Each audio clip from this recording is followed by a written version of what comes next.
Title: The Triffin Trap. How the World's Banker Built Its Own Cage. Flint West reporting. Summary statement.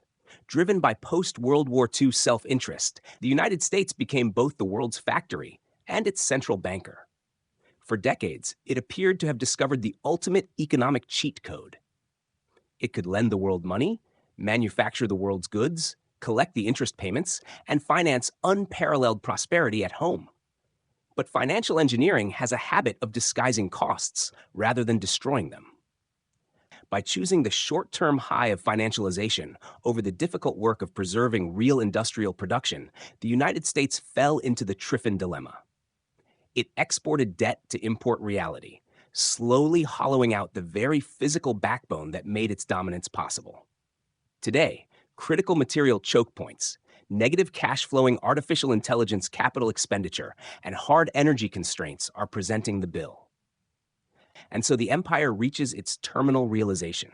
In converting its entire power base into paper claims, it built its own inescapable cage. Section 1. The Golden Era Monopoly. In 1945, the United States stood alone. It possessed over 70% of the world's official gold reserves and controlled roughly 50% of global industrial capacity. Europe and Asia lay in rubble. The rest of the world needed food, steel, machinery, oil, and dollars. America needed customers.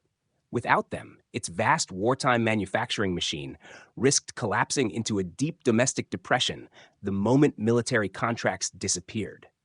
And so a remarkable solution emerged. The United States scaled the logic of the Marshall Plan into the Bretton Woods monetary system. It lent foreign nations the precise paper dollars they needed to purchase American-made goods. The feedback loop looked something like this. The United States injects dollars abroad. Foreign nations purchase American-manufactured goods. American corporations earn enormous profits, and American workers receive high wages. A single income supports a home, a stay-at-home spouse, 2 children, and college savings. And finally, foreign nations pay interest on their debts back to Wall Street and the Treasury. It was an extraordinary triple win. American factories operated at full capacity. American workers enjoyed some of the highest standards of living in modern history. And Wall Street became the world's undisputed central banker.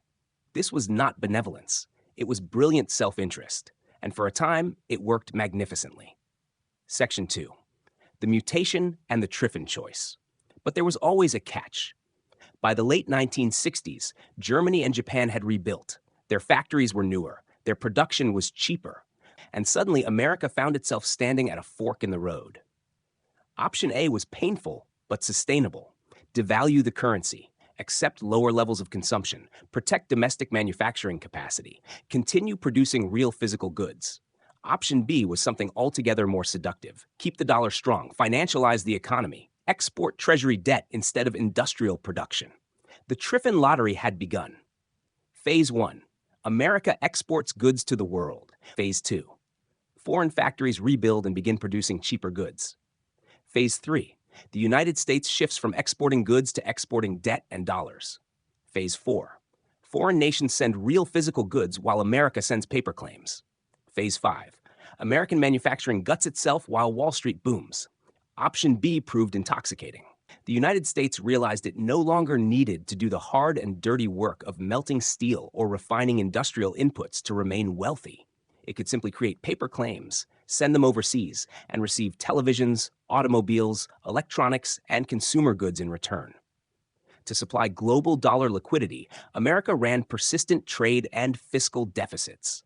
Wall Street became the world's balance sheet sponge, and the physical cost was quietly paid elsewhere. Domestic refining, domestic metallurgy, domestic manufacturing, all slowly hollowed themselves out. The Rust Belt was not an accident. It was the physical manifestation of an optimization function. And like all optimization functions, it carried hidden costs that would eventually mature. This content is brought to you by Bobby Giggs. Promote your brand here and reach a wide audience across platforms like YouTube, Instagram, and Facebook. Follow the links in the description to get started. Section 3. The Modern Physical Floor. Fast forward to today, and once again, civilization attempts to optimize around its constraints. Only this time, the battleground is artificial intelligence. American hyperscalers have spent hundreds of billions of dollars building artificial intelligence infrastructure under two fundamental assumptions: that energy would remain cheap and that software margins would remain extraordinary. Instead, they collided with physical reality. The first wall was energy itself. Suburban communities, already squeezed by inflation, began passing ordinances restricting data center expansion because of grid instability, water table depletion, and noise pollution. The very populations expected to subsidize this infrastructure increasingly view it as an invasive industrial force. The second wall was economic.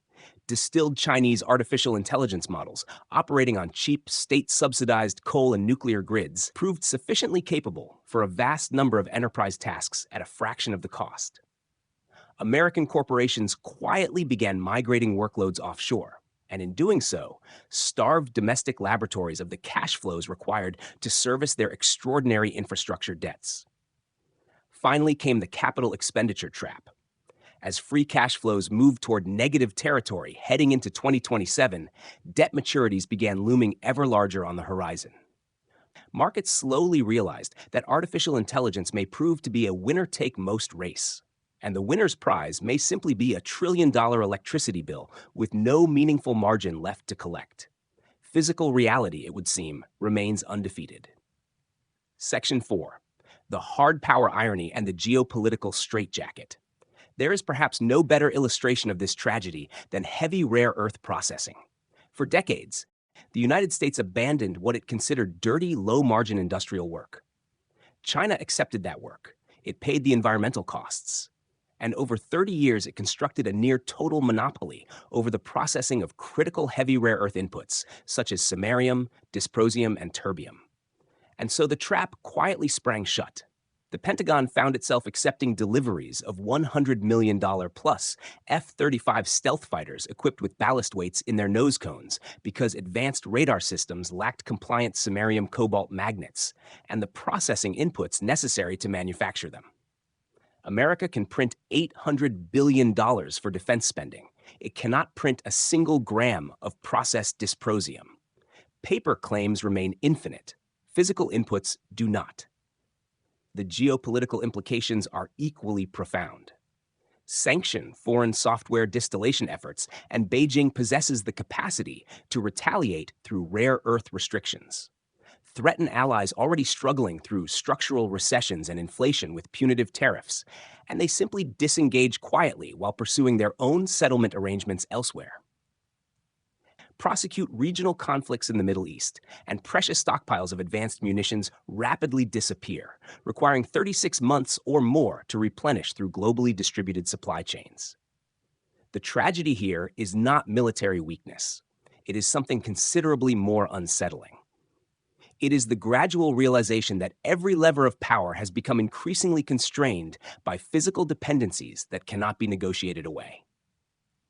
Section 5. The terminal realization.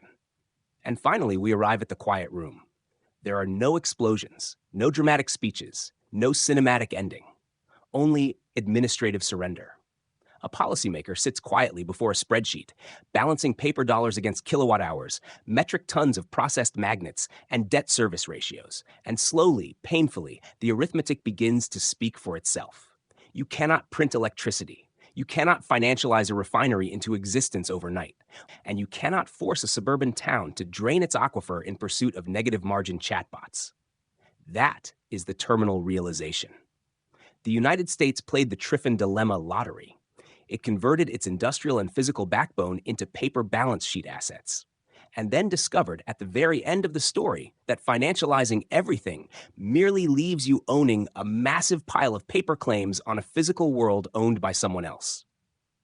There is no villain here, no foreign enemy to blame, no glorious sacrifice, only constraints deferred for so long that they became invisible, until suddenly they weren't. The cage was never imposed from the outside. It was built slowly, deliberately, and voluntarily over decades, brick by brick, balance sheet by balance sheet, optimization by optimization. And perhaps that is the bleakest realization of all. The world's banker did not merely finance its own prosperity. It financed the construction of its own cage. Flint West signing off.